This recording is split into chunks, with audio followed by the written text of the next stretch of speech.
the profound human rights failures of this country, the profound disrespect shown to Indigenous peoples. And as we welcomed thousands, hundreds of thousands of non-Indigenous Canadians into spaces and places where these statements were being shared, the change that occurred within many of those people was inevitable, because you couldn't listen to these statements and not feel that sense of injustice.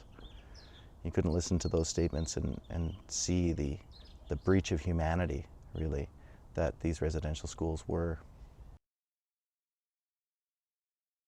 Hey everyone, it's Scott Shigeoka, your host for Bridging Divides, and today we're going to be talking to Moran. He was a part of Canada's Truth and Reconciliation Commission.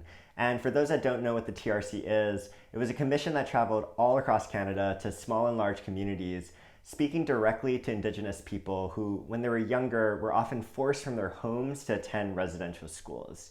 These were super toxic places. There was rampant abuse, there was indoctrination, and they were cut from their cultural ties. And a lot of people didn't know that this happened. So that was what the TRC was hoping to do, to bring these stories from survivors up into the forefront. And there was tremendous outcome that came from this. There's a number of calls to action that many people across Canadian society are taking really seriously. So for those of us that don't live in Canada, I was excited to interview Rai because I think there's a lot for us to learn from the TRC, especially as we deal with our own country's historical reckoning. I hope you get a lot from this conversation with Rai.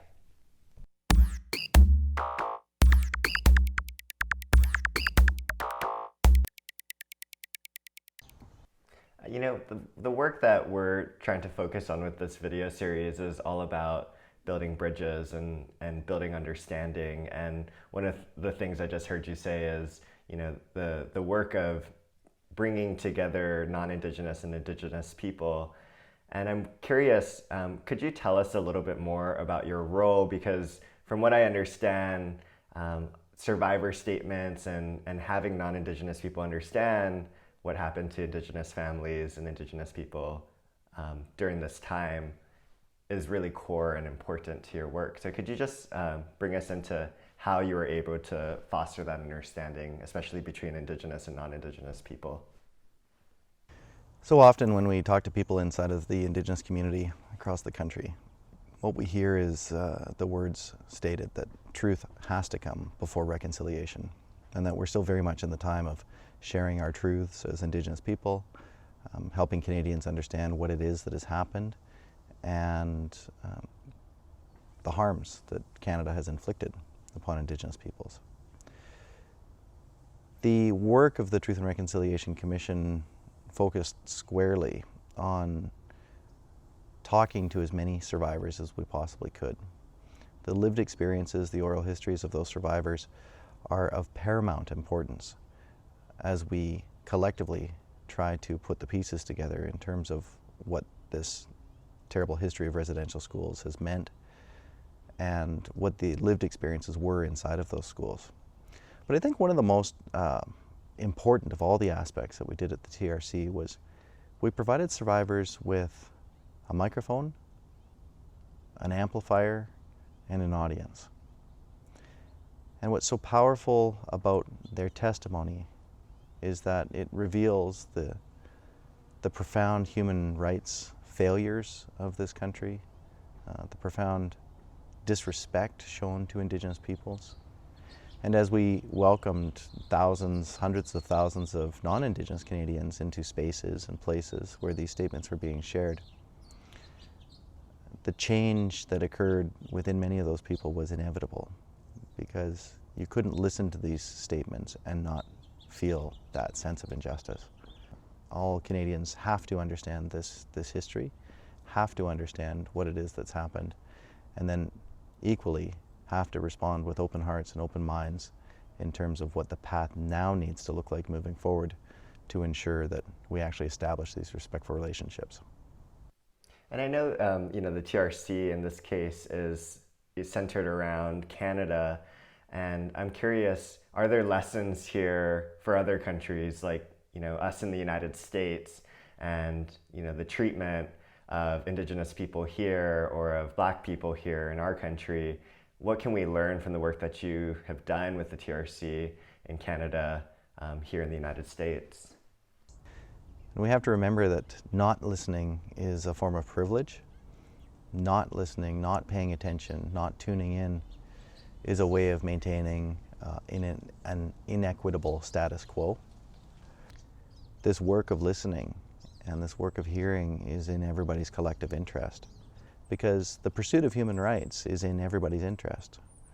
Human rights are indivisible, they're inherent, they're interdependent. That means that when one group or one identity's human rights are being infringed, society itself, the human family itself, is weakened fundamentally. That's where the collective work in this is so fundamentally important. I'm curious, this work is, from your perspective, one of the important parts of this work is about, giving the mic to survivors and amplifying messages. And I'm wondering, what are some of the messages, that came up that are important for us to share right now in this space, for those who might have not had an opportunity to yet hear those stories, or who haven't yet understood or heard what has happened to Indigenous people in Canada and also around the world. Some of the main themes that we heard were certainly the stories of abuse, of neglect, of loneliness.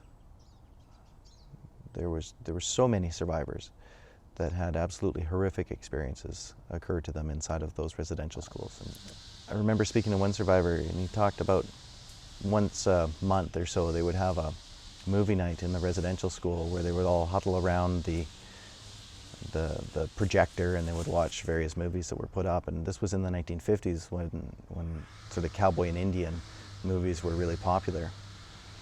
And he said, when I first went into that school, I was cheering for the Indians. I was cheering for what I saw as being my people. And he says, in hindsight, I knew things were getting really strange for me, really confused in my mind when, after about 6 months, I started cheering for the cowboys. And that's what those schools were doing to kids.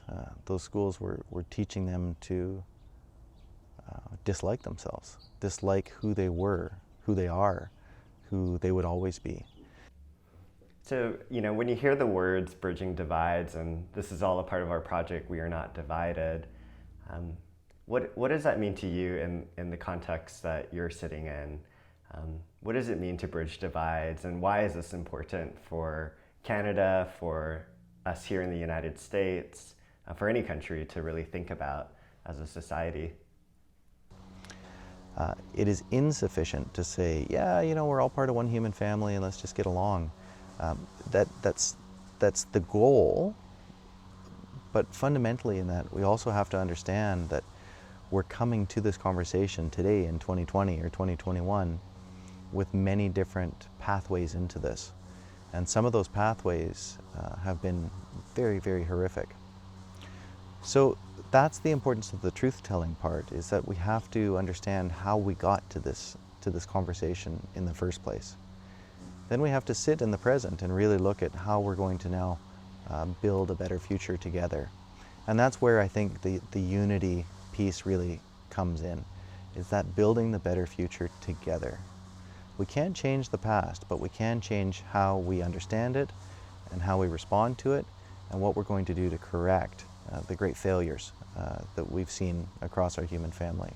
So I think the opportunity here is to recognize that the challenges are great, and so too are the opportunities, but we have to work on this together. And what we really need in this time is to ensure that as we move into this work of building a better future, that we're very deliberately and consciously dismantling the systems of oppression, racism, discrimination, systems of colonization that are impairing us as a human collective from reaching these goals. And that's where the path of human rights, human dignity, justice are absolutely cornerstones of this work moving forward.